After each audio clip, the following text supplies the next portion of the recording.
Sexy lady. I do the Humpty Hump. Come on. I do the Humpty Hump. Sexy lady. I do the Humpty Hump. Just watch me do the Humpty Hump. Sexy lady.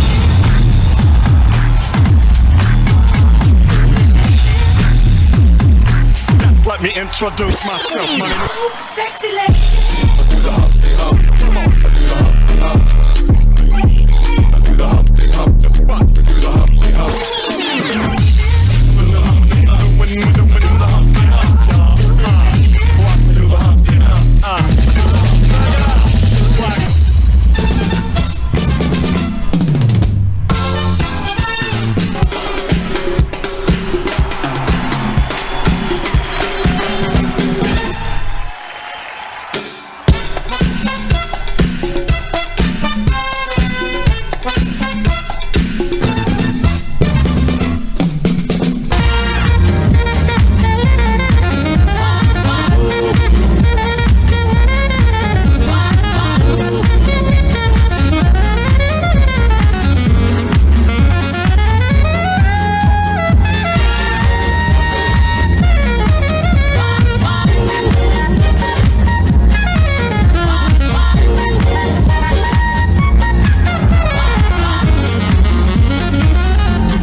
Section 80, high power.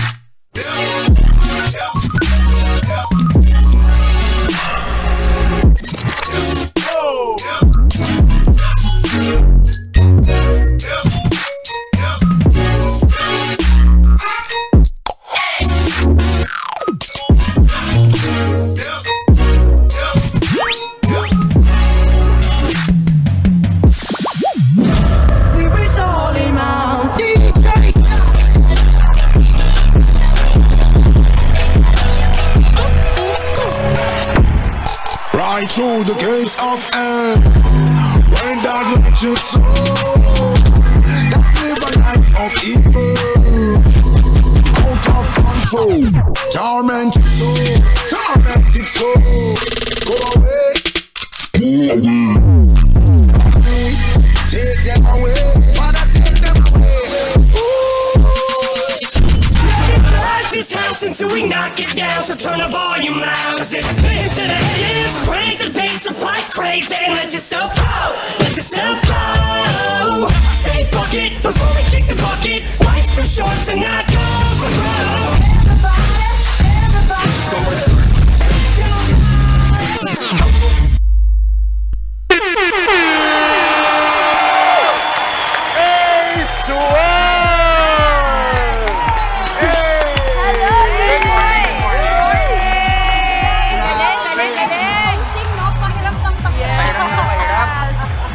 Wait lang, ito guys, gusto ko talaga yung pwede ganito I'm gonna say 1, 2, 3, 4 and then you're gonna go 1, 2, 3, 4 Ayan! Talagang grabe yung energy. Lunes sa loob. I-push nyo rin dito, batiin natin yung mga kapatid natin. Count of 3 ha. 1, 2, 3! Good morning mga kapatid! Alright, May 20, marhay na aga sa ating mga kapatid na Bicolano. Ako this Monday, ilabas na ho ang swag mga kapatid. Di ko alam kung paano gagawin yung swag. Ganun na lang ako. At nakakatawa talaga yung sinasabi niya yung word na swag, pero hindi niya alam kung paano. Sorry, Jess, hindi naman sa ano, pero baka wala ka kasi. Baka nga kasi wala na. Oy, grabe. Meron siya nun, pero sa news reporting. Actually, news reporting swag, yun talaga. Meron talaga. Napakadami. Tulad na lamang po nitong swag na ipinamala sa atin ng ating mga bisita ngayong umaga. Ang kanila pong pambungad sa atin. Hataw kung hataw na performance. Correct ka dyan, Mama Dibs. Kasi ganyan naman talaga kapag OG performers na. Alam mo kasi... So, ganun yung swag. Ganun yung swag. Yun ba yun? Alam mo, very 90s rapper yung pagkakaganon mo.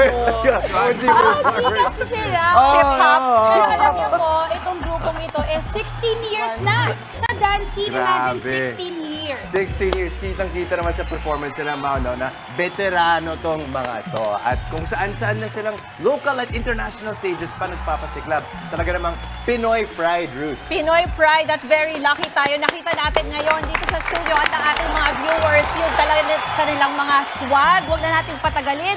Kumustahin at kilalanin natin ang pangmalakasang performers na A-Swag Philippines. Kasama ang kanilang head director, John Del Panganiban. Good morning mga kapatid. Good morning, John Del. Good morning. Good morning. John Del, I love your hair. Good morning po, good morning. Ito ang hair mo yan? Yes, yes. Ganda. Bruno Mars yung forma, Bruno Mars din yung buhok. John Del, 16 years na kayo. Hindi ko natatanungin kung ilang taon ka na, pero mukhang batang-bata pa. Yes, of course. Saan lugar na kayo nakapag-perform or nakapag-compete? Kwentuhan mo naman kami. Actually po, nakapag-international na rin po kami sa Shut Up and Dance, Kuala Lumpur, Malaysia. Wow, nice. Then sa mga local competition po sa Philippines, nag-represent po kami ng Pilipinas nitong Body Rock Asia 2024 lang po. Amazing. Tapos Hip Hop International Philippines. Last March lang po siya. Wow, bali ilan kayo sa grupo nyo? Kasi nakita ko medyo marami kayo, Yes no? po, actually 24 po kaming active members. Aha. Tapos may 20 pa po kaming trainees na tinuturuan pa po. Ang dami na Pero paano kayo nagkakaroon ng miyembro? Like, paano ba kayo nagkakilala? Magkakapit bahay lang po kami sa isang lugar lang din po sa Paranaque. Ay, saan? Sana po. Baliwan. Baka magkalibahay kayo. Taga Better Living kami. Malapit po kami din. Shoutout sa mga taga Ang uhusay talaga ng mga taga-Paranaque. Shoutout sa Paranaque. Iba talaga kami dyan. Wow. 16 years na kayo, John Del, no? Yes, Paano po. nagsimula ito at over the years, I'm sure, umiikot yung mga miyembro nyo, no? Yes po, nagsimula po kasi kami ng sa Christmas party lang kami sumasayaw. Then, nagdire-diretso po yun, sumasayaw na rin kami sa streets hanggang sa napunta sa internationals, local competition. Dahil, syempre, naging passion na rin po namin yung sayaw. Lalo po sa Philippines, medyo demanding yung sayaw yung dance community natin. Sobrang Siguro, ako, John Del, when you talk about passion, dahil marami kaming naging guest dito, pero hindi kagaya ninyo na 16 years na. Ano palagay mo ang sikreto kung paano nagtatagal ang isang dance group na kagaya ninyo? Siguro po, yung sikreto lang doon, sobrang simple. Puso at saka pagmamahal sa ginagawa. Wow! Kasi sa lahat naman po ng bagay, kung di mo siya pupusuan, di talaga magtatagal. Totoo. Ang ganda nung reminder na yan para sa Lunes na to kasi marami sa mga kapatid natin, pasimula ng araw, ang pinakatamad talaga ako Lunes. Ako Sa totoo yun, maraming makaka-relate sa'yo. na hirap. So, para marinig ko yan sa'yo, Jandal, na napaalalahanan mo ko bakit ko gusto tong ginagawa mo. Thank you! Teka naman, tanong natin yung mga kasama niya. Sino dito pinakabata? Ako. Sa mga kasama niya, sino pinakabata? Sa dancer. Okay, usapin natin. Hi, anong name mo? Ayan. Hi, Kit. Ang gwapo ni Kit. Oo, ilang taon ka na, Kit? Ganda ng mata. Kit, parang brown ng mata mo, no? Parang si Kali ito. Tingnan mo. Ilang taon ka lang? Yeah, ilang taon ka na? 16 po. Ilang taon ka na sumasayaw with the group? Ano po? Ano pa lang po, mga months pa lang po. Months. Bakit mo naisipang sumali? Ang galing mo naman. Galing nga eh. Agad-agad. Bakit mo naisipang sumali sa grupo? Bakit mo naisipan na sumali? Ano po, matagal ko na po siyang passion and simula po nung napasali ako sa isang grupo na nagsasayaw lang po sa mga guesting, mga party. Then po, nung umalis po yun, nag-stop po yun. Nag-stop po yun. Meron po isang grupo na sinalihan.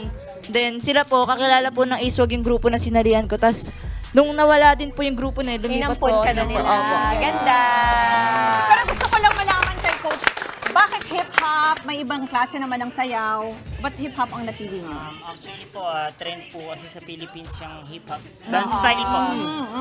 Tsaka every competition po kasi yung criteria ng dance contest is hip-hop po talaga. Hip-hop na. Kadalasan. Okay. Lalo na po sa streets kasi streets po kasi kami. Karamihan po sa streets na mga dancer, hip-hop style yung ginagamit. Pero sa mga hip-hop artists dito sa Pilipinas, ano sa tingin mo ang favorite nyo to dance to? Dance group po, favorite dance. Hindi. Yung mga hip-hop artists naman na Filipino, mga OPM hip-hop artists. Sino yung mga paborito nyo? Mga paborito po. So dance to para sa mga performances nyo. Oo. Sobrang dami po eh. Sa crew po, yung legend ng sa Philippines, Philippine All-Star po. Okay. Philippine All-Star. Kaya sila po kasi yung mga OG natin sa... Sa kanta. Sa kanta. Sa Sa mga mga kanta. sabihin ni ano. Sa kanta. Oh, mga OPM artists. Mga Tagalog. Flow G po, Flow G. Flow G. Ngayon. Okay. Okay, meron akong question para sa'yo. Bilang nasa dancing scene ka na for 16 years, how about, meron ka bang message para dun sa mga gustong sumali sa mga grupo, just like the one you have? Meron ka bang message para sa mga gustong maging dancer din tulad niya? Message ko lang po sa mga gustong maging dancer na katulad namin. Wag po nating gawing madali yung ginagawa namin kasi lahat to pinaghirapan ng mga dancer na katulad namin. Lalo na kami, galing kami sa streets, nabuhay kami sa streets. Talagang pinaghirapan namin, lahat ng hirap nagawa na namin. Push up sa kalsada, lahat. Pinapalis kami sa mga spot na pinagpa-practicean namin. May mga ganong tendency. Kaya sa mga gustong new generation na dancer na gustong maging dancer na katulad namin, pusuan natin, ganapan natin ng maayos. Okay. At mahalin natin, guys. Saka open sila sa lahat. In fact, pag napansin nyo, ang ganda ng balance, may mga babae sila. Marami rin silang babae. Asan yung iba nating babae rito? Unahin natin. Babae sila mga babae natin na rito. Babae din. Beautiful. Ikaw, how long have you been dancing hip-hop? Ano po, actually po, newbie lang din po ako dito sa group na to. Nag-start po ako last year and ngayon lang din po ako nabigyan ng opportunity na makasali sa mga big events po. Ang hingay ng boses niya eh. Pero kanina yung sumasayaw siya. She's so hop. Talagang pangmalakasan. She's so beautiful.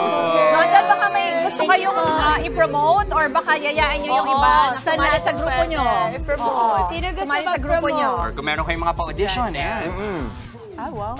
Para po sa lahat, open for bookings po kami ng any kind of dance po. Pwede nyo po kami book like mascots, flash mob po, mga ganon. Pwede nyo po kaming inquire. Mag-message lang po kayo sa ASWAG Philippines. Andiyan na po sa screen. At andiyan na rin po yung contact number. Gusto ko lang sabihin na yung mga flash mob, pwedeng gamitin yan for promotions ng mga brands. Yes. Also, pati sa mga proposal. Or gusto nyo lang i-prank yung asawa ninyo, palagay ko.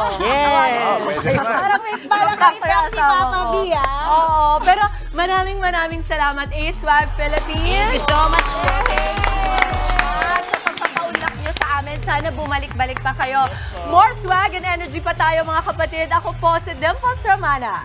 Push for more inspiration and motivation, mga kapatid. Ako naman po, si Maui David. At huwag nang pahuli sa mga may init na balita sa loob man o labas ng bansa. Ako po si Ruth Cabal. Para sa mas masayang araw, samahan namin yung paboritong morning kasalo. Ako po, si Justin Quirino. Sa mga kababangon pa lang, tara na't salubungin ang araw ng may ngiti at pag-asa. Ako po si Jess De Los Santos. Tuloy-tuloy lang. Ito pa pala. Dimples, meron ka pa sasabihin pala. Oo, parang ikaw, ano ba, naiihiga ba? Teka lang, eto na, para sulit na sulit ang ganda ng ating morning. Huwag nang bumitiw sa panonood po ng Good Morning, kapatid. At malay mo, ikaw na ang manalo sa aming special Kagumoka Ako Contest by Sulit TV. Simple lamang po ang mechanics nito. Tututok lamang po kayo sa amin dito sa Good Morning, kapatid. Abangan po ang ipa-flash naming question of the day. Ang inyo pong sagot ipadala sa aming Facebook page with your selfie. Habang nanonood ng aming programa, mas pangmalakas ang sagot, mas wagi po. Ang dalawang sagot na aming mapipili, babasahin po namin sa pagtatapos ng show at winner pa na tig-isang sulit. TV powered by TV5 para sa sulit na panonood, mga kapatid. Kaya naman kagumoka, go and selfie at sagot na! Ay, namiss ka Yun, to!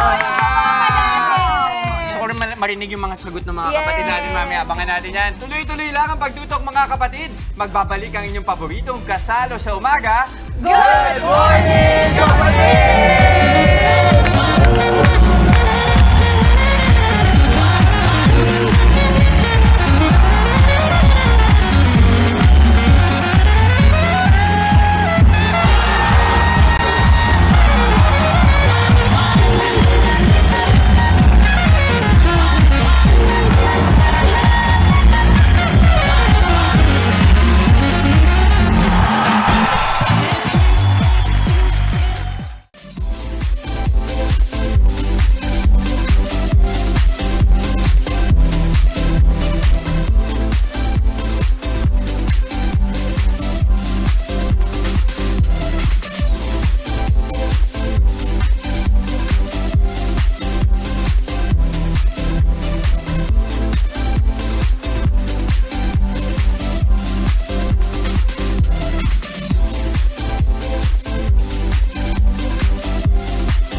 Nagbabalik po ang Good Morning Kapatid. Maraming posibleng dahilan ang pagkahilo at pananakit ng ulo. Isa na riyan ang vertigo. Bakit nga ba nagkakaroon nito?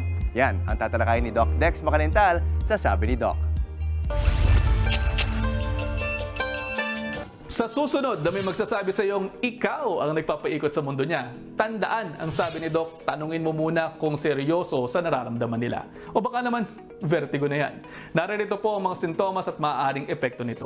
Vertigo, ang tawag sa pakiramdam na parang umiikot ang paligid kahit na hindi naman. May kakalintulad dito sa pagkahilo pero take note, magkaiba po yan. Mayroon dalawang uri ng vertigo, peripheral at central. Yung peripheral ang pinaka-common na uri niyan. Nangyayari ito kapag mayroong diferensya sa loob ng tenga, particular sa vestibular system kung saan kinokontrol ang balanse. O pwede itong dahil sa head injury o di naman kaya sa sakit na Meniere disease. Bunga rin ito ng pamamaga o pressure sa vestibular nerve. Sanhi ito ng iritasyon o pamamaga sa loob ng tenga o labyrinthitis. Central vertigo naman po kapag dulot ng problema sa utak o brainstem o cerebellum. Ilan sa mga sanhi nito ang blood vessel disease, paggamit ng droga o pag-inom ng alak at pwede rin dahil sa sakit ng multiple sclerosis, brain tumor o stroke. Iba-iba ang karanasan ng mga taong mayroong vertigo. May ilang nakararanas nito ng isang beses lamang sa kanilang buhay at hindi na kailanman bumabalik. Pero may mga tao namang nakapagtatala ng returning episodes o yung pabalik-balik na bouts ng vertigo. Kabilang sa mga karaniwang sintomas ng vertigo ang kawalan ng pandinig sa isa o sa dalawang tenga. Maaari din pong mahirapan mag-focus ang mga mata at mawala ng balanse. Partikular naman sa mga mayroong central vertigo ang facial paralysis, problema sa paglunok, panghihina at hirap ng pagsasalita. Maraming pagsusuring kinakailangang isagawa para alamin ang uri ng vertigo na mayroon kayo at ang tindi ng epekto nito. Makatutulong na matukoy ito kaagad upang mabigyan ng karampatang lunas ang mga pasyenteng mayroong sakit na ito. Makalaga ang pagpoprotekta sa loob ng inyong tenga mula sa malalakas na tunog para hindi magkaproblema kalaunan. At ikaw, meron ka bang tanong tungkol sa iyong kalusugan? I-ask Doc Dex na yan sa aking Facebook page o sa official page ng Good Morning Kapatid. Vertigo. Hirap niyan.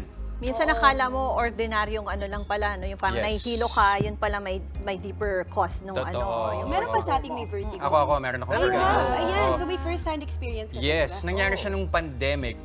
Ang hirap kasi yung pagbangon mo, kasi minsan sudden yung movement mo. Tapos the first time na experienced it, umiikot yung silid ko.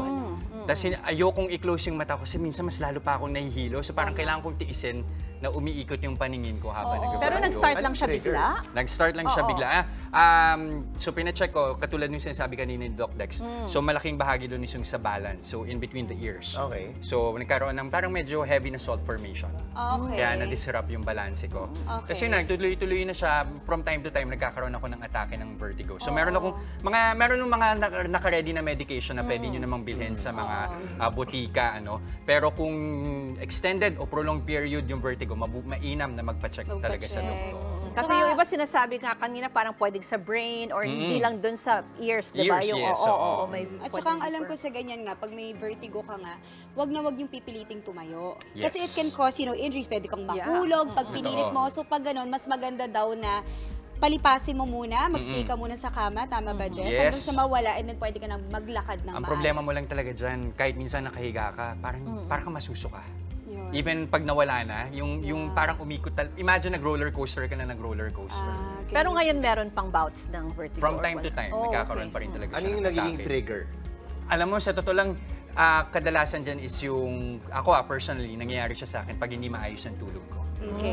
Or in a series na tuloy-tuloy. Puyat ka, ganon. So, connected ba yun? Kasi di ba ikaw mahirap ka talaga matulog? Meron din ako kasing So, insomnia. ibig sabihin ba nun, usually yung mga taong may insomnia, yun din yung may vertigo? Alam mo, hindi ko direktang masasabi, pero Doc at least Jeff? based from my experience, Diba? ganun din ako. Kasi parang pag inisip mo, di ba usually, baka connected And siya. saka yung sleep kasi talaga, I mean, connected siya sa lahat ng buong bagay. functions natin. So talagang very important din yung ating sleep. Anyway, isa pa nating pag-usapan ngayon, itong mga bida-bida raw sa kalsada. Kayong mga exempted sa traffic rules dahil meron ba kayong special treatment? Talaga lang ha.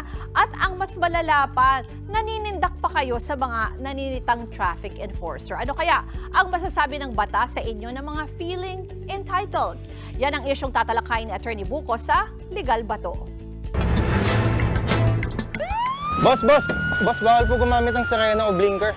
Nagmamadali kasi ako eh. Kailangan kong makarating sa trabaho ko kaagad, emergency. Kahit na, sir. Sir, ito ID ko. Siguro naman kilala mo na apelyido ko at profesyon ko. Boss, pasensya na po. Ginagawa ko lang po trabaho ko. Baka gusto mong mawala ng trabaho.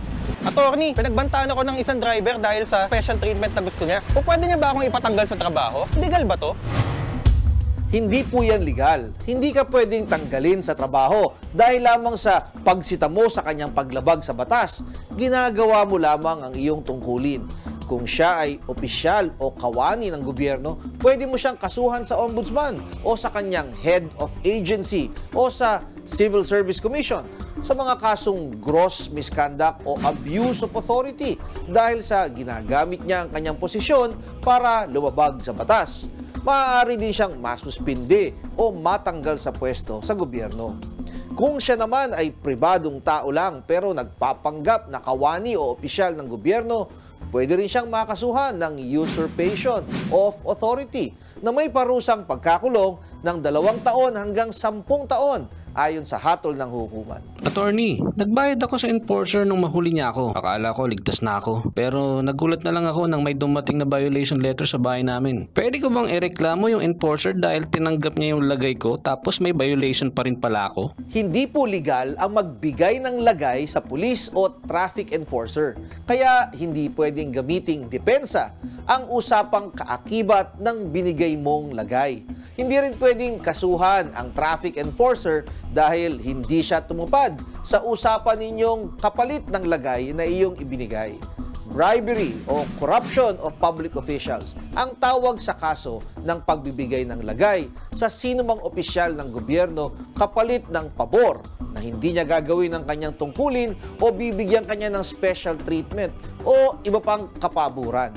Pinaparusahan ng batas pareho ang nagbibigay at ang tumatanggap ng lagay. Bribery pa din ang kaso kahit hindi pa naibigay ang inialok na lagay.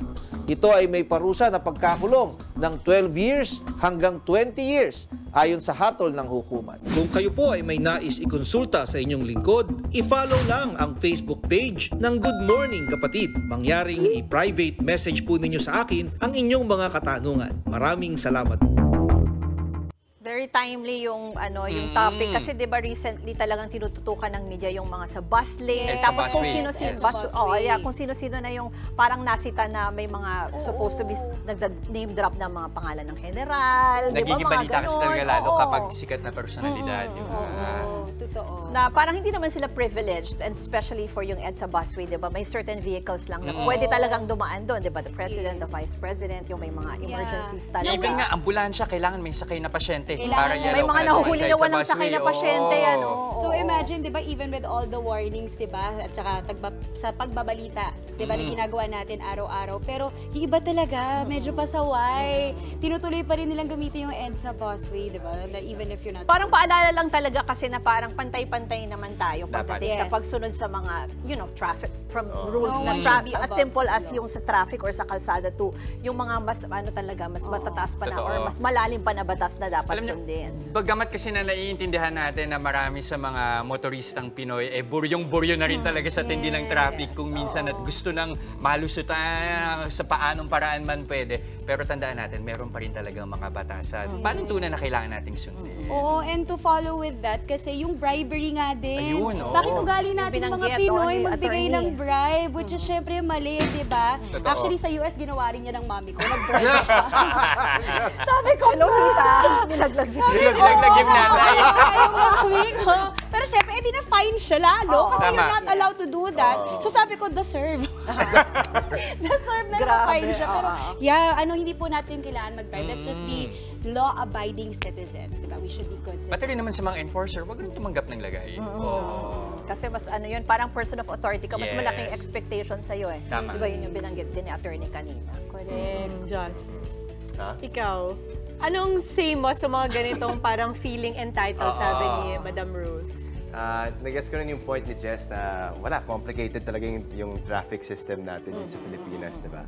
So, yung iba, matatempt din, especially pag may emergency, para pag sabihin natin, I don't know, in labor yung wife mo or something, di ba? Pag gano'n naman, I think maintindihan naman din ng mga kung emergency talaga, visible naman na meron talagang pangangailangan, baka nga naman. Kaya lang yung pang-aabuso lang yung binanggit niya kaya na ambulansya, wala namang sakay na pasyente. But what if yung ambulansya ay papunta sa pasyente? Hindi ba pwede gamitin yung bus lane na yan? Which also leads to my point. Pwede rin sigurado. Kasi yun nga, hindi sigurado. Siguro, I mean, case-to-case basis rin. Pero may mga nakalista kasi na pwede lang din talagang gumamit na gano'n. Or yung mga naka-duty rin ng mga government vehicles can also use, but as long as you can prove na talagang naka-duty kayo. Kasi hindi pwedeng porke red plate, dadaan ka na lang basta. Oo, at saka lahat ngayon ay madali nang makunan ng camera. Kaya mag-iingat tayo kasi hindi mo alam kung may nagbe-video sa'yo on the other than or the other. Pero syempre ngayon, i-ready muna natin ang camera ninyo. Dahil para sa ating Sulit TV Kagumokha ako, question of the day. Buena mana po dyan. Ito, anong paborito mong segment na Good Morning Kapatid at bakit? Ako may entry ako dyan. So, bakit po kitang-kita? Oh, wow! Talagang, eto pala yung bida-bida talaga. Okay, again, ang question po, ano ang paborito nyong segment ng Good Morning Kapatid at bakit? Ipadala na po ang inyong sagot kasama pa ang inyong bonggang selfie for a chance to win Sulit TV.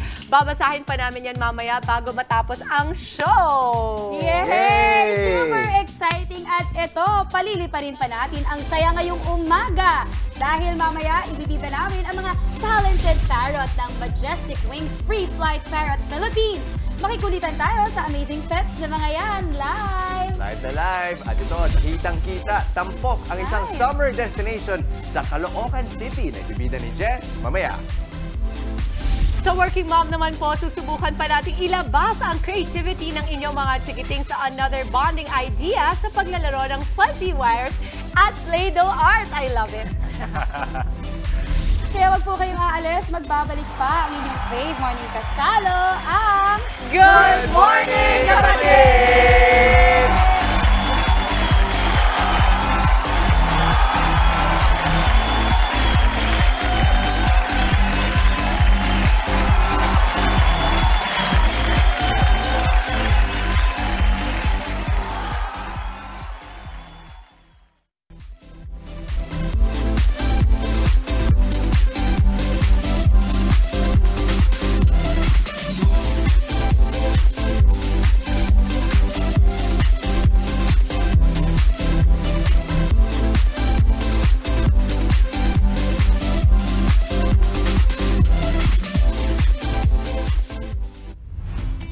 Nagbabalik po ang Good Morning Kapatid. Ito guys, may tanong ako sa inyo. Saan kayo madalas nagsa-summer getaway? Yun ay kung nakakapag-getaway pa kayo. Yun yung actually mas important na question. Pero ako kasi because of work, no, mas prefer ko ngayon yung pwedeng i-drive nearby lang. Na pwede mag-swimming o may dagat kasama yung kids. Yung malapitan lang. Oo. Ikaw, Mama Dims? Ako, halo kami kasi ako, I'm more spontaneous naman in terms of that. Like, I would really book a flight going to Cebu, Palawan, kahit 2 days lang. Kasi pag hinintay kong mag-free yung schedule ko, never kaming makakapag-summer. So the moment na makita mong may libre, pwede na. Agad. Lalo, bihira kaming makumpleto. Tama. Ikaw, Ruth?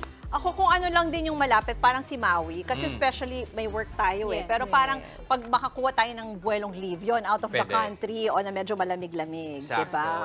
Alam mo, panalo dyan yung na-discover ko. Kasi hindi nyo na kailangan sumakay ng eroplano o kaya barko. Dahil dito lang mismo sa Metro Manila, isang summer destination in the city para sa inyong quick getaway. Yan ang ibibida nating negosyo sa Kitang-Kita.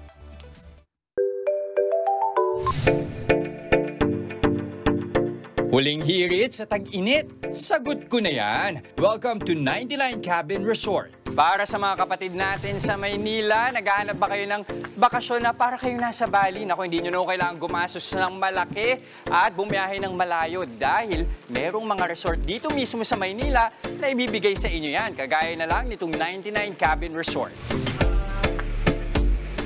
Sinong mag-aakala na sa gitna ng Novaliches sa Quezon City ay mayroong natatagong paraiso? Bawat sulok ng modern tropical at Bali-inspired private resort na ito, Instagram at TikTok worthy. Bagay na sinadya ng restaurateur turned resort owner na si Paul San. mahilig tayong mag-picture. Kahit sa pagkain lang, bago ka kumain, picture ka muna eh. What more sa place na pupuntahan mo. So dito, bawat sulok dito sa resort na to, lahat Instagrammable, lahat Ultimo nga ito aesthetic. Umupo ka lang dyan Tama. Ultimo ang kanilang dalawang cabin for the gram din. Pwede ritong mag-staycation ng 14 na tao with extra bedroom pa sa likod at terrace sa taas. Okay, ito naman ang ating cabin. Ano ang inspiration para dito? Ito naman, cute lang siya. Pwede kaya ginawa talaga namin na hindi sobrang laki. Kasi bonding nga kayo. Siyempre, maganda. Sama-sama kayo dito. Meron ding outdoor kitchen, dining area, pati na rin videoke. Ideal talaga for family, barkada o mga ka-opisina. At syempre, ang totoong bida ng outing, ang kanilang swimming pool. Kasi yung stone natin dito sa pool natin is natural stone. Talagang sa Bali pa talaga siya binili. Wait, talaga ba? Kinuha niyo pa from Bali? Ayos. Wait, bakit kailangan sa Bali? Kasi ang maganda sa natural stone na ganyan, parang may healing property siya at the same time hindi madulas compare sa mga tiles. Ito na ang ikatlong private resort cabin ni Paul San. Pero ang negosyong ito, bunga pala ng isang trahedya. Naisipan niya ito matapos masunog ang kanilang lumang bahay sa Caloocan noong 2021. Pina-renovate na namin siya and then eventually sabi ng parents ko, lagyan na lang natin ng swimming pool para hindi na rin tayo magta-travel para mag-book ng mga staycation. Kinailangan nilang maglabas ng 15 million pesos noong 2023 para maipagawa ito. At matapos lang ang isang taon, eto't gumagawa na sila ng ika-4 na resort. Ang goal ni Paul San, maging totoo sa pangalan ng kanyang negosyo. 99 is the number of the street. Okay. So, yung street number dito is 99. And then, syempre, since yung restaurant ko, I managed to open 100 branches in less than a year. Yes. And then this time around, I plan to open 99 resorts. Para marating yan, binuksan na ni Paul San ang negosyo sa mga franchisee na tutulungan niyang magtayo at mag-operate ng resort. Gusto ko kasi na kapag mga family, friends, gusto nila mag-stay into one place para mag-bonding, mag-relax or mag-stay overnight. Ang gusto kong tumatak sa isip nila, doon tayo sa 99. Automatic. Automatic. Ba, may start. Kumbaga kahit saan meron niya, dito tayo sa Bulacan, dito tayo sa Metro Manila, kung saan mang parte ng Pilipinas, kung makakapagbukas tayo ng 99, bakit hindi? Ang paglago ng 99 Cabin Resort ni Paul San naging posible dahil hindi lang 99, kundi 100% pa ang ibinubuhos niyang atensyon at dedikasyon sa negosyo. Ang ganda. So imagine dedication and what did you say? Attention. Attention. Oh, kasi I was just telling si Jess na parang bilib ako sa mga ganyan kasi hindi ko yan kayang gawin. Because sobra akong parang mahilig mag-micromanage. So isipin mo, pag meron akong resort, kailangan may at may ako makikita. Paano yun pag hindi ko kaya, di ba? Pero again, it's all dependent on your tolerance for business, for waiting for the money to come. Pero if you ask me, I think it's a great setup. And dito lang siya, Novaliches lang. In fact, meron pa sila sa grabe. Caloocan. So, they're now building their fourth. In a span of 1 year, may pang-4 na yung ginagawa nila ngayon. Saka ito maganda, katulad nung sinabi ni Mama Dim sa kanya, kanina, nagagawa niya natin kasi tapat ng bahay nila. Yes. Kahit sa anong franchising, it has to be within the proximity. So, kung magne-negosyo po kayo at gusto nyong magpalawig or magpalawak, dapat malapit sa bahay ninyo or pinupuntahan nyo talaga siya.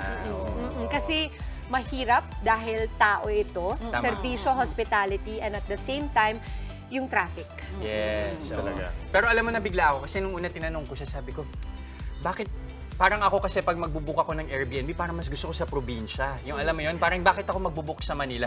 Nung sinabi niya sa akin, in fact, marami sa mga taga-Maynila, dito na nagbubook sa Manila kasi ayaw na nila nung traffic ng pagpunta sa probinsya. Parang talagang yun na talaga yung staycation. Talaga. And that is why I think stay in Manila. Tama. But I think it's also very vital. That's why yung setup ng Airbnb mo or yung parang mini resort mo, dapat yung feeling mo parang wala ka sa Manila. Sa ibang lugar ka. Parang sulit na sulit. Kaya nga ngayon, napaka-aesthetic na ng mga Airbnbs, diba? Or ng mga staycation places like that. Kasi dapat may, may moment dun sa lugar mo na pwedeng maging pang-Instagram dapat yung mga corners dyan. At saka tatanungin ka ng mga tao, nasan ka? Akala nila nasa Diba? probinsya ka. Probinsya, Alam, diba? nandiyan ka lang sa tabi-tabi. Tapos i-feature na sa trip ni Maui. Maui, ayan. Sakay-sakay pala to. Hindi, promote lang. Baka lang kasi para maalala nila dun sa question natin kanina, yung paboritong segment. Muli, bakit po? Kitang-kita. Pwede ba i-promote ko na rin yung segment ko, Frontline Express sa umaga. Baka gusto nyo rin. Speaking of which, diba? mamaya sa Frontline sa Umaga Express. Presyo ng produktong petrolyo may dagdag bawas simula bukas. Manufacturers ng ilang pagkain nangakong wala munang taas presyo hanggang Hulyo. At BTS member V may update sa kanyang military life. Huwag po kayong aalis. Magbabalik pa ang inyong paboritong morning kasalo ang Good Morning Kapatid!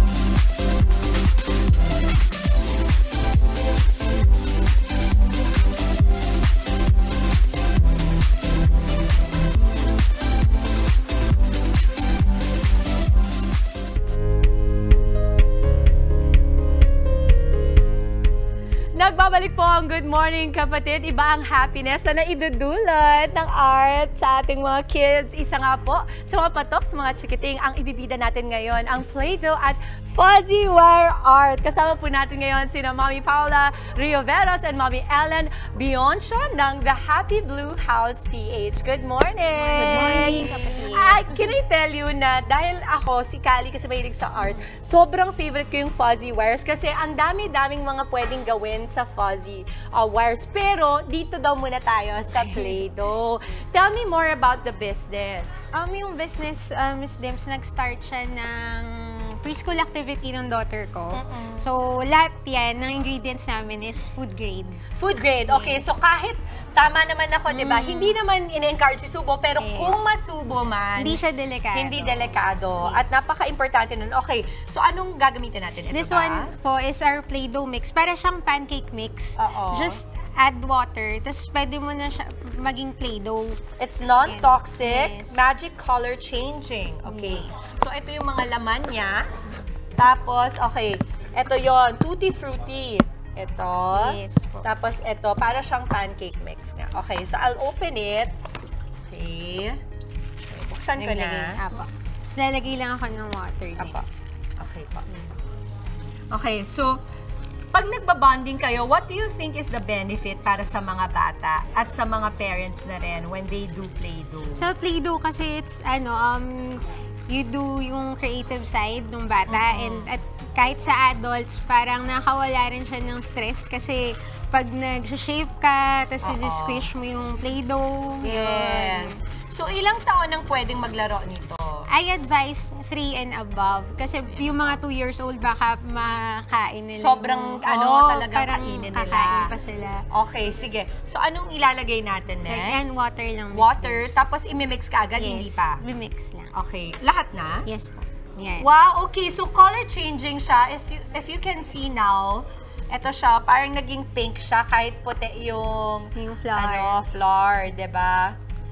Magic! Pwede mong sabihin sa mga bata na magic siya. Di ba ganun yun? Yung parang gusto nila na, uy, from white, naging pink. Opo. Okay. Magkano naman yung ganito? Yung ganito po is $4.50. Tapos, pwede na. ang ano lang siya, Miss Dims, niluluto talaga siya. Okay. Since maikli lang yung time natin. Paano niluluto? So, pagka-mix ang ganito, niluluto siya? Yes. Preferably, sana sa non-stick na pan. Pan? Yes. Okay. Tapos, ilalagyan pa ng oil? Hindi na? Yes, lalagyan siya ng oil. 1 tablespoon lang. 1 tablespoon. So, let's put it. Kaya nga, para pag niluto mo, hindi siya parang mag-aano. That's right. Okay, then after that, pag naluto mo na, then it becomes the clay, correct? Yes. Tapos, ito yung mga finished products. Can I please see? Ito po. Yan. Sige, buksan natin. What's the talaga yung pinaka-bestseller mo sa mga bata? Anong color? Strawberry, banana. Tapos may scents din siya. So, ito po yung pinaka-ano niya. And meron siyang expiration date kasi pwede siyang parang magbitak-bitak, no? Yes. Okay. Protect from heat, dairy-free, egg-free, nut-free. So, just in case lang meron ding mga, tawag dito, allergies. Okay din siya. Kasi di ba usually mga bata sinusubo yung kamay nila and if may peanut allergy sila, delikado. Yes. So ito, pwede siya. Ay, ang ganda ng klase ng clay ninyo. I love it. Thank you. So pwede siya na parang usually gumagawa kami nito para mga flowers, ganyan. And stress reliever din siya for kids, correct? Okay, what do you think yung mga pwede pa activities to play with ng Play-Doh? Yan yung mga activities for Play-Dohs. Yung ginagawa namin ng daughter ko, since may scent siya, yung papahulaan ko yung scent sa kanya. Ay, oo nga. I love it. Okay, dito naman tayo sa kabila. Check na check sa akin yung Play-Doh na yan. So this time we're going to do the fuzzy wires. Yes. Ito siya. Opo. Ito yung fuzzy wires na ang dami-dami niyang pwedeng gawin dito. Okay. So, sige, turuan niyo po ako. Si Ma'am Ellen po ang expert Mami Ellen, sige. So, ito po yung gagayahin natin. Ay, diba? Ang cute ng flower. So, ma'am, meron po tayong, para makabuo tayo ng petals, meron tayong pre-cut na. Okay. So, Gano'ng katagal niyo na po itong ginagawa? Actually, napakabago lang. 5 months. 5 months, okay. Apo. And how has it helped you and your kids? Stress reliever siya. At the same time, parang very attractive kasi napaka-colorful. Okay. Paano po ito? I-ano po? Sige.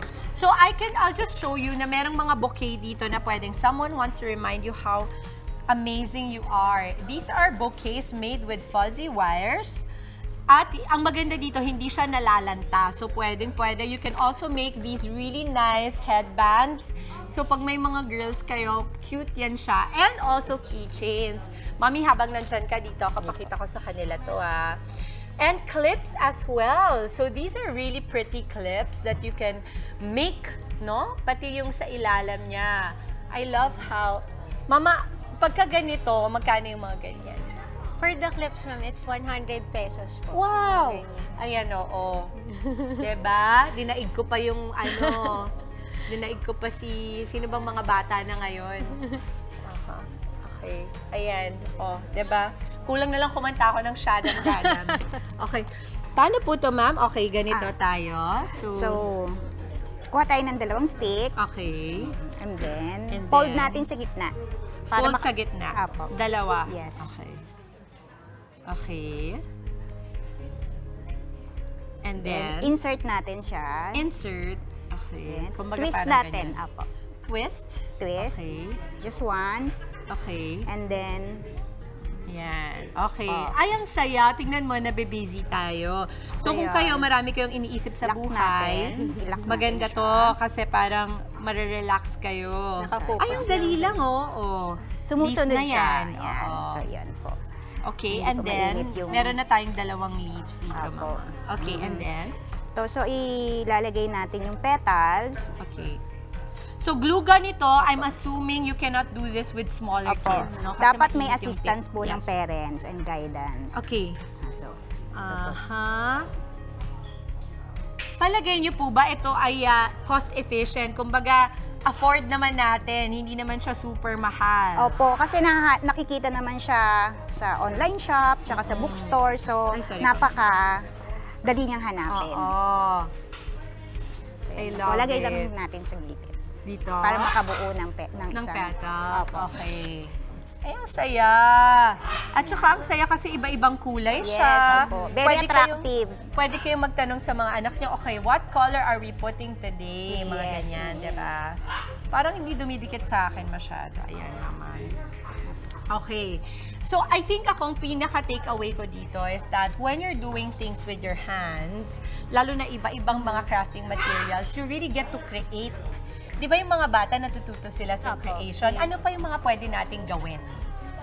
For the fuzzy wire. Oh yes, for the fuzzy wire. We have din yung mga headband. Yes, Tapos, okay. we make din yung mga butterflies. Yun. Tapos, pang mga, minsan naglalagay pa kami googly eyes. Oo, at cute din kasi may mga plants na ganito. Okay, saan namin kayo pwedeng mapuntahan, tawagan for the Play-Doh kits and also for these really cute fuzzy wire items? We have our Instagram account po at The Happy Blue House PH. And yun pa, we have our Facebook account also, The Happy Blue House PH. Yun, we are on Shopee and Lazada. Ay, amazing. Thank you Thank so you. much. Thank you so Maraming much salamat po. kay Thank Paula you. and Mommy Ellen of the Happy Blue House PA.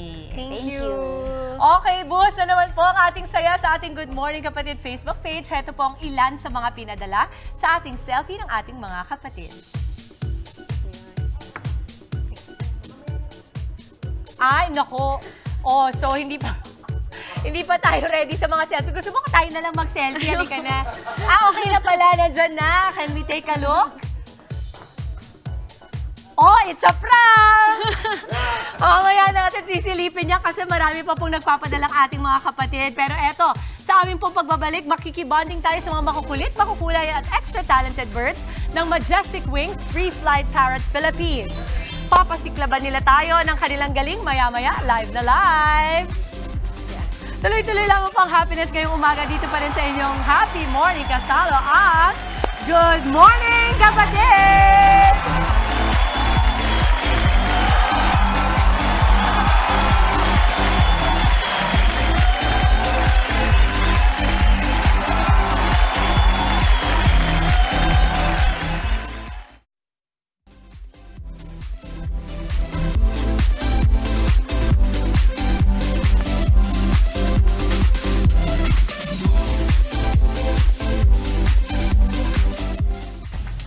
Nagbabalik po ang Good Morning Kapatid. Kakaibang pampag-good vibes ba ka mo? Aba, sa kulay at laki pa lang nila, tiyak na mamamanga tayo. Maiba naman sa madalas na mga nag-aalaga ng mga aso at pusa, di ba Justin? Oo. Pero yung guest natin ngayon, malalaking ibon o parrot. Ang lagi yan nakakasama sa kanilang bahay. Oh, di ba? Oh, kita mo naman, di ba? Ang Hindi ganda. siya sa cage ngayon. Kung kadalasan ay nakikita sila, nakakulong sa cage, ang mga parrot naman na alaga ni Rick ay tinuturuan na malayang makalipad at bumalik sa pamamagitan ng pagpito o pagtawag sa pangalan nito. At para pag-usapan ang tinatawag na free flight, kasama natin ngayon sa studio si Rick Espiritu at TJ Fernandez. Good morning! Mapapa-action sa tayo dito. Rick Ay, at TJ. Alam mo, sobrang ganda ng kulay ng mga parrots natin Yes. today, ano? Pero napansin ko yung hawak ni Jess, siya yung madaldal. Yes, yun ba? Yan yung umbrella cockatoo. Sa katabi. Ang tawag dyan, umbrella cockatoo. Cockatoo. Nakaganda. Sa Australia sila. Umbrella cockatoo is from Australia and then this one is from America. Oh, sa Australia. South America. Ang Australian. Actually, hindi. Nabibreed na sila dito sa Pilipinas. Nabibreed na sila dito sa Pilipinas. Yes, kaya na sila i-breed dito. May mga farm na sila. Okay. So, how long na kayong nag-aalaga ng mga parrots?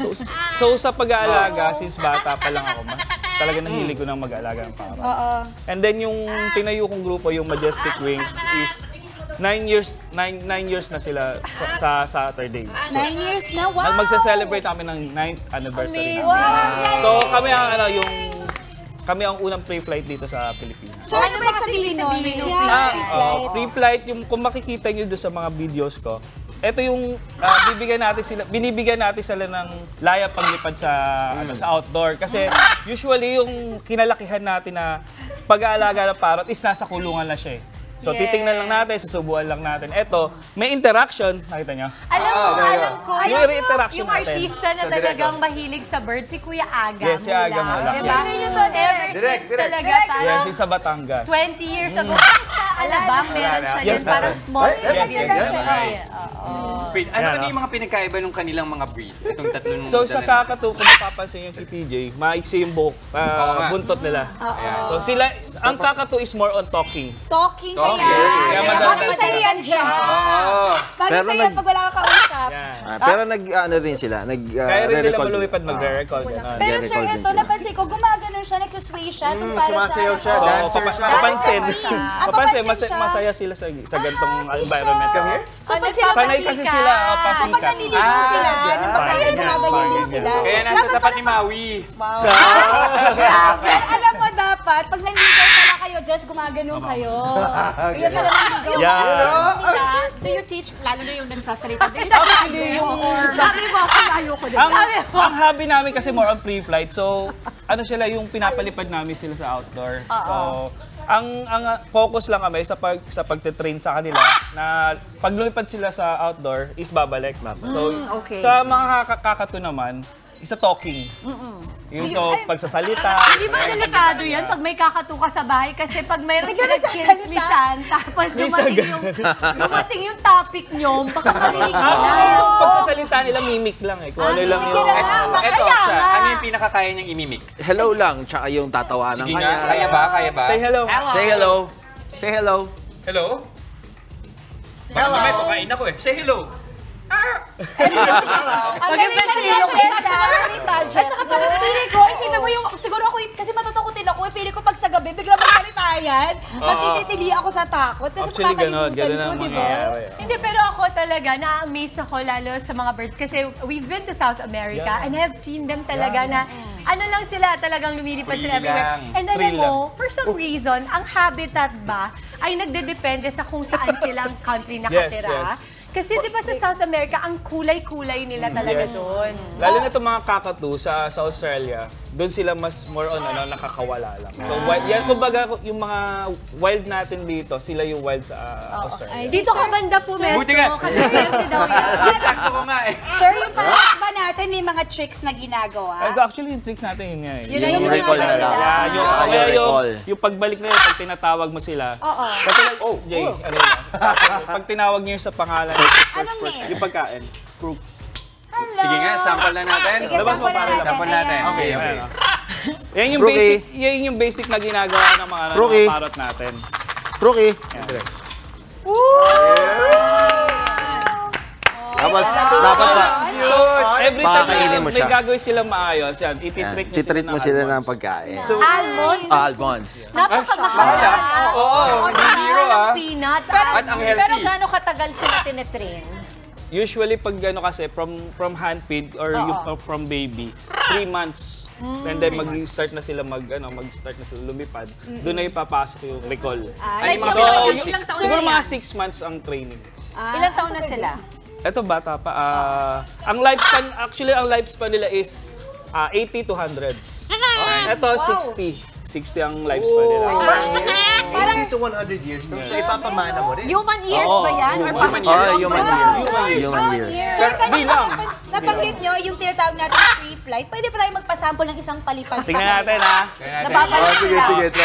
For example, sa outdoor tayo. So, sure kayo dyan ha? Ilagay natin.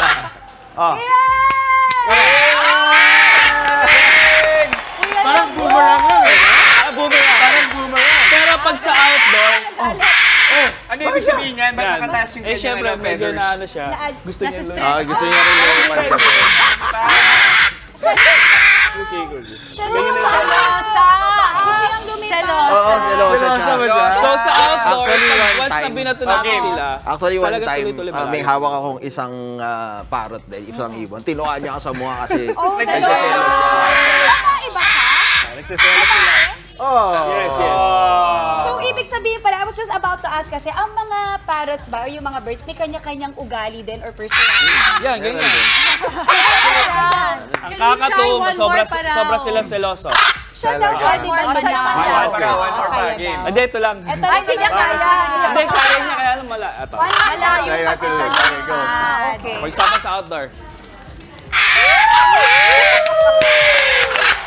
Yan ang maganda. Wow! Pero sa'yo lang. For example, if I do it. Master. Hindi. Kapag ginawa ko, pwede na siguro. Taas mo kamay mo. Taas mo kamay mo. Ganyan, hindi yan bear. Ito? Bird yan.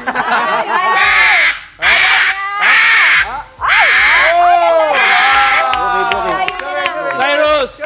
Come on, Cyrus! No. Come on, Cyrus! nandiyan na. Direct, Kiriso. Cyrus, come on. Cyrus. Pero ito, habang yung tinatawag natin si Cyrus, ano ba yung tamang care para sa mga pet birds natin? So sa pag-aalaga, hindi sila ganun ka high maintenance. So ang pinapakain lang natin is almonds. Yung sunflower. So usually sunflower pinapakain. Alam mo, I love sunflower seeds. Yeah. Saka self-cleaning sila, no? Self-cleaning na sila. Almond daw. May almond daw. Tungkol sa pag-aalaga, sa paglilinis, hindi sila ganun kadumi. Can I just say na ang ganda ng kondisyon ng mga birds na yun. Alagin niyo lang po. Alam mong alagang-alaga. Shake it. Saka Cyrus, ang come ganda on. ng kulay yun. Totoo. Pati yun. May iba pa bang kulay yan? Marami. Cyrus. Marami sila. Like what? Ano mga kulay natin? May violet din. Wow, may violet. Yes, may violet. May yellow. Tingnan mo kung gaano kapet yung Ang color. ganda talaga. So, sa price, yung price range nila is nagde-depende sa kulay nila. Magkano? Ito, ang entry level nila is 150. 150. But ito ba yung pinaka-common na kulay? 500,000 na. 500,000 to. Yes. Kasi iba talaga. Ang Yes. ganda niya, oh. Ang ganda, sobra. Ito Tapos yung iba pa magiging price nila. Once na na-train, yun na sila like this one. Yeah. Dun sa mga, kunyari kung beginner lang na gusto, anong Kung beginner lang ang mag-alaga ng sinasuggest ko ganyan? is yung may tatagdang medium bird eh. So yung maliliit lang sila. So yun yung mga price range na sa 5,000. Siyempre, ang inaano ko lagi, ang pinopromote ko is bumili tayo doon sa mga registered farm owner. Kasi kailangan natin sila na may certificate. Meron ba yung mga certification na kailangang hanapin? Pag bumili ka sa farm na nandito lang sa Metro Manila, so ang kailangan mo lang resibo. Ngayon, pag outside Metro Manila ka, may tinatawag tayong LTP. So, land transportation. Pagbibiyahe. Yes. Saan namin kayo pwedeng kontakin, i-follow? So, follow nyo lang yung page ko na Majestic Wings, Free Flight Path Philippines. Pare-pareho naman yan, YouTube, TikTok, and meron din ako sa Facebook. Rick Igop Espiritu sa Facebook. So, lahat ng gustong matutunan yung free flight or gusto sumami or mapanood yung free flight, message nyo lang kami. So, yun yung Ang galing. Thank you so much! Ito naman po, may nanalo na sa ating Kagumoka contest by Sulit TV. Congratulations po, Angeline Rompe. Sabi niya, lahat po ng segment ng Good Morning Kapatid ay gusto ko. Pero pinaka-paborito ko ay Legal ba to? Oy, can I tell you, ako din, paborito ko rin yan dahil madami po tayong natututunan, pati po ang aking asawa sa mga legal na batas at karapatan bilang isang tao. Madami na po kaming natutunan sa segment na ito. I love you all, we love you too. Always po akong nanonood sa inyo from Los Baños, Laguna. At isa pa, may panalo rin po ng Sulit TV, si Criselda Habagat. Sabi naman po ni Criselda, ang paborito ko pong segment ng Good Morning Kapatid ay ang sabi ni Doc. Yes. Thank you, Doc Deck. Alam mo, wala sa atin nanalo sila.